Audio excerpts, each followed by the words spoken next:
I'm going to start this video out a little different than I normally do, and I'm going to try real hard to feminize my voice. I really have trouble speaking in a feminine tone, but I'm going to try my best.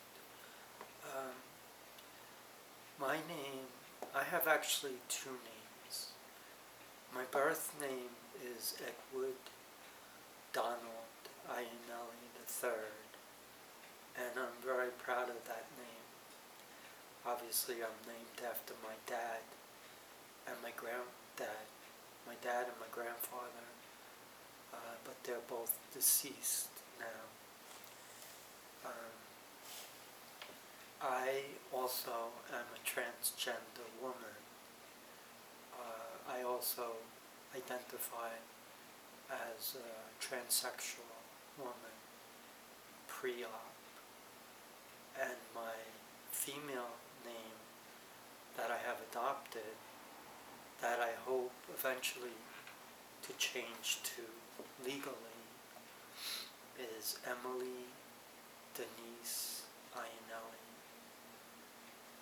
You may wonder how I determined that name, and to be quite honest with you, I don't know the name that my mom and dad would have selected for me if I was born female, so I don't have that reference point. Originally, I was contemplating the name Emmy, E-M-M-I, which is a moniker that my wife actually came up with for our email address. Emmy, E-M-M-I, stands for my first name, Edward, my male name, Maria, my wife's name, Matthew, my son's name, and I for Iannielli, our last name.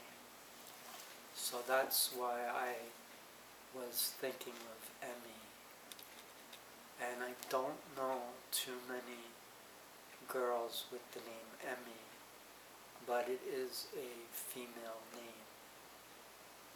And when I started out early in my transition, I still have my friend. He's a male friend who's a good guy, and he accepted me from day one when I came out.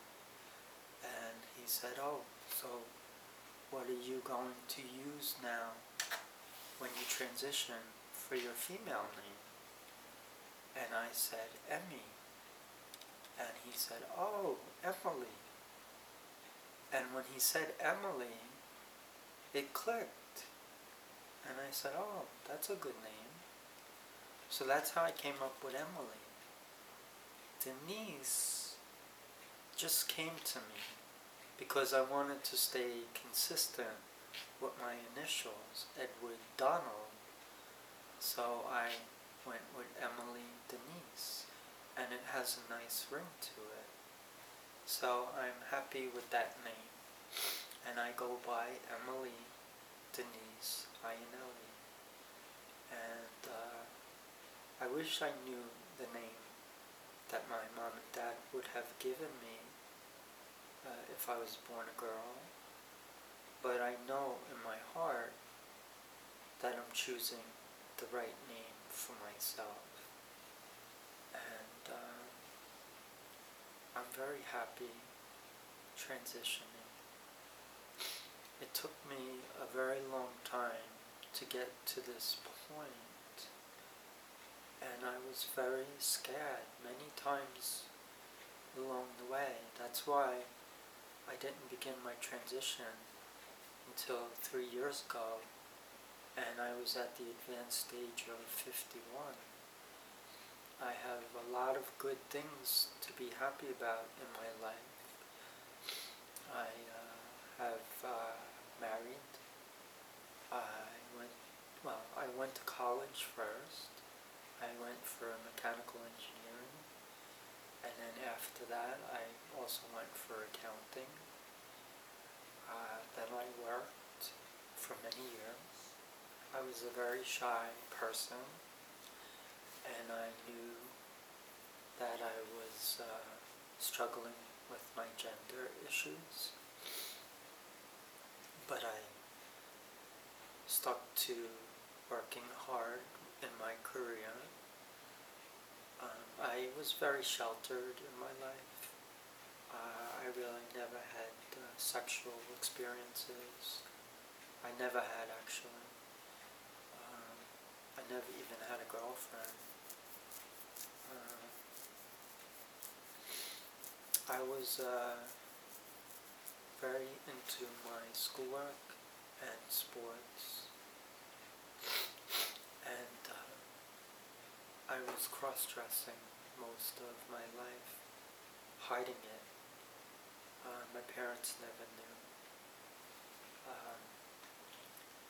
I was very insecure, very shy, but I always knew in my heart that I was meant to be a female. But I wanted to have a family, and luckily, after going for therapy for my transgender issues, my therapist introduced me to a Filipino girl who I fell in love with, and we married, and we have a son. Our son is now 16 years old. We've been married for 17 years.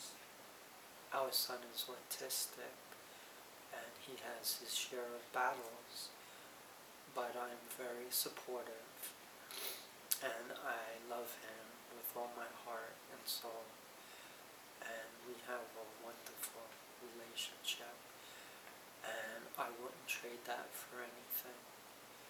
I wanted to transition early in my life. I definitely remember wanting to be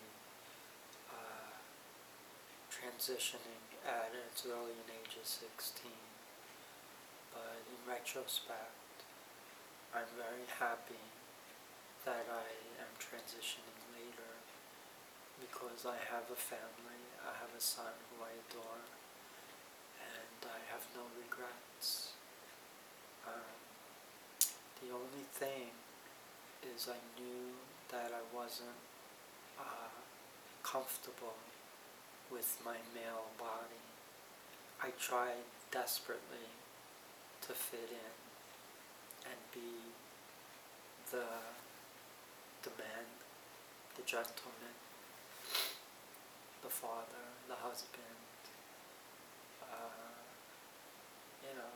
I tried desperately to fit that image, but it was not easy for me. And I was very awkward, very shy, and very withdrawn. I didn't have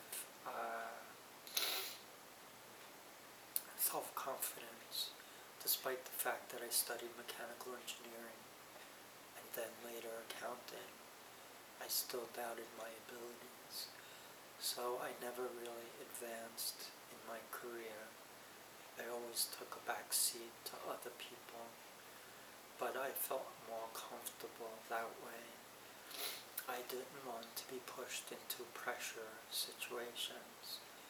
I'd rather be alone and do my work and just put all my effort into that, which I did. But I was miserable, because I knew in my heart something wasn't right, but I didn't know what to do about it. It took me many years to actually go for therapy, and it was not easy for me. I went, before I met my wife, like I said, to a therapist, and I was hoping when I went, I was in my early 30s. This was like around 3 to 4 years after my mom tragically passed away, and she was young, she was only 49. I was still living at home with my dad, and I was struggling. and I was cross-dressing all the time. I even went to work with women's clothes, like dresses and intimates, onto my suits. So I would never I would never take off my jacket because I was scared that someone would see my outline of the dress I was wearing. So I had to be very careful. But I felt happy, even though I was hiding it. It felt good to have the dresses on.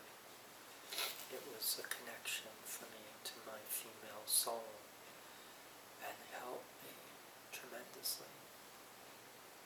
I cried a lot in my life, especially as a child growing up. I remember when I was 3 years old, actually, when I first tried on one of my sister's dresses, and that was it. I knew then and there that I was a girl, and there was no ifs, ands, or buts. I knew in my heart that very day that I was different, and I knew that I was going to have to deal with it. I wasn't sure how, but I knew that it was a problem. And I was dressing as a girl all my life when I had the opportunities, and it was all secretly. I never had the opportunity to tell my parents, mainly because I was scared, and I didn't know how they would take it. Plus my mom and dad weren't completely well with their health, so I didn't want to burden them with my issues. So I just kept it to myself and tried to deal with it as best I could. And it wasn't easy, but it was my way of dealing with it. And the best way that I could deal with it was to cross-dress. It was an out. It was a way for me to express my true inner feelings, and it made me happy. And I needed it. It was my outlet, and it was a major part of my life throughout my childhood, my teens, my 20s, my whole working career, my 30s, my 40s, and I had to do it. I had no choice, even when I married. But there were times along the way that I had purged my clothes, my women's clothes, in attempts to stop cross-dressing. But that only led to frustration and bitter disappointment and depression. And then I went and repeated the cycle of buying new clothes. So it wasn't the right thing to do. I have struggled with gender all my life, and it has not been an easy road for me. I want to tell you that if you're transgender, you have to do a lot of soul searching. That's what I had to do, and I wasn't sure what I was going to do, because I wanted to transition so many times in my life. I remember, aside from when I was 16, I wanted to transition during college, but I was living at home with my mom and dad at the time, so that was an impossibility. And then when I went away to college, I was struggling in school because I was away from home for the first time, and I had to bury myself in the books. I was studying mechanical engineering, and I was no brainiac. I really had to study hard, and I had to go to the labs, and I had to spend hours in the library and in my apartment. And I remember several nights I didn't sleep, and I drank lots of Coca-Cola to stay up so I could get the grades that I needed to survive there. I was not a great student. I was a B average, but I survived it. But I also attempted to cross-dress, but it was in secret, and I couldn't do it with my apartment mates. So the only time I could do it was when they would leave to go home. And I lived in New York, but I was going to school in Virginia, at Virginia Tech. So I couldn't go home all the time. So on occasions when I stayed and my roommates had all left, that was my private time and I could cross-dress. And I felt happy. And it was a good release. And it was a break between the studies. So I could actually live as a female within my apartment, but I dare not go out on campus that way. So it was a very confusing time for me because I desperately wanted to go out and be myself on the campus too, but I was nowhere near that level of comfort to do that. So I basically lived the male life, and I cross-dressed to be in touch with my female soul. When I finished at Virginia Tech, I started working, and I thought that it would be a good idea to combine a business background with my technical background. So I enrolled at Hofstra for an accounting degree. And I had to work and I had to study, so I had no life. And I certainly didn't date, and I didn't have many friends. So I was very sheltered. Same situation. I was still cross-dressing, but now I was home. And I was with my mom and dad. And I was working and going to school. And I was coping as best I could. When I finished my schooling at Hofstra, I was approximately 25, around 24 years old, and I felt like I wanted to transition at that time, but I didn't have the financial resources in place to do so, and I was still living at home. So I just pushed on, and I lived the life that I was meant to, according to my birth gender. And I just tried to disassociate myself from my feelings. And as hard as it was, I was able to. It wasn't easy for me, but I was able to continue in my role. No one in my family had a clue of my gender struggles. No one at work had a clue of my gender struggles. So I kind of slipped under the radar. And that's the best I could do. And it wasn't an easy situation, but it was the only thing I could do. I really had no choice. And I now think about if I could done it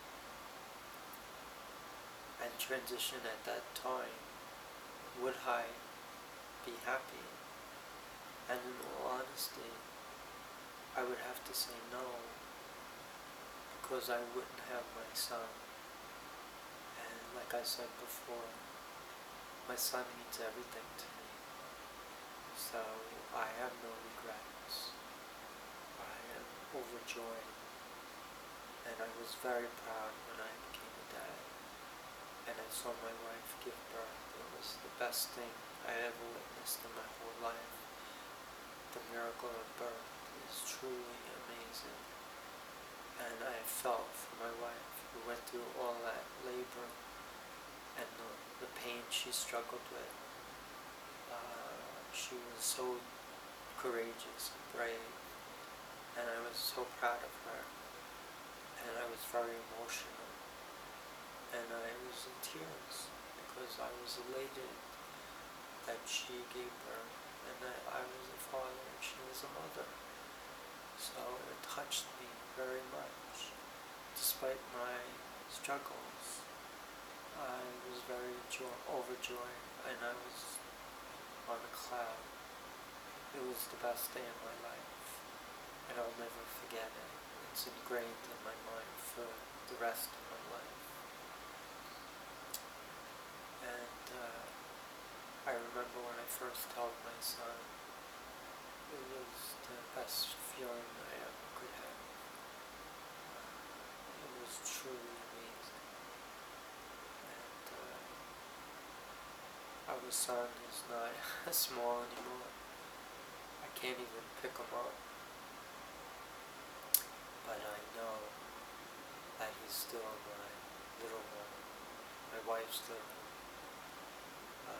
And we are very protective of him. We are sad that he struggles with autism, but we know he's doing better, and he's a strong kid, and I know in my heart that he'll be fine. He's a wonderful child, and we'll do everything we can to help him. And he helped me quite a lot too. We have a wonderful relationship, and I'm just so thrilled to have him in my life. It's just one of the most wonderful feelings I could ever have. I was feeling very guilty when I first started to think about transitioning, because I was wondering how it would affect my family, especially my son, and I was very scared, and I didn't know how to explain it to my wife or my son, but especially my son, and also with him being autistic, I didn't know how he was going to react to it. So I really went through hell trying over and over to figure out the best way possible to express to them both what was going on with me. My dad, when we lost my mom, my dad went into a deep depression, and I needed to be there with him. Unfortunately, he fell into deep struggles with depression and alcoholism, and it affected the family, it affected everyone, and we were worried for him. And I remember having to put him into a recovery clinic in Rhode Island. I believe it was in Newport, for a 30-day treatment program, because he really was in bad shape. And he then had to do detox detox also. So it was very hard for the family. And I was burdened with my own secrecy. And I knew I couldn't tell my dad. So I just had to continue as if nothing was wrong. But deep down, I was dying inside. And I felt like a volcano ready to erupt. But I had to contain it. But it was one of the hardest things to have to do. And then, after going out from the initial meeting with my wife, who was introduced to me by our mutual therapist, after a year of hanging out and doing things together, we decided that we were going to get married. But I wasn't yet really prepared financially or emotionally, despite my age. I was now 37 when I married. And it was the best day of my life, aside from my son's birth.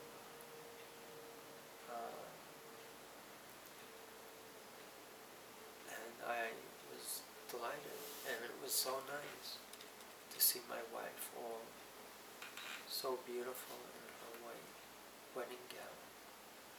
I was very happy for her, and I felt good, and I was overjoyed. And we set a life for ourselves. We went to Florida for our honeymoon.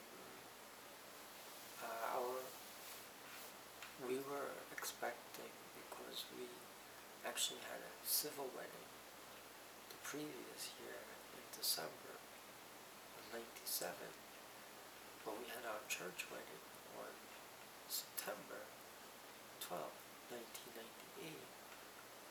So our civil wedding, we actually had intimacy. We were fortunate that my wife, after a month or two, learned she was pregnant. So when we got married, we originally had our wedding scheduled for November of '98, but we had to change it to September because she was going on 6 months pregnant, and if she was in November, she'd be almost full term. She'd be 8 months. So we knew that we had to change the date. And then we went on our honeymoon in September. And then in December, as anticipated, our son Maddie was born, December 8th, 1998. And like I said before, it was the best day of my life. I was thrilled. And I know people who are transgender,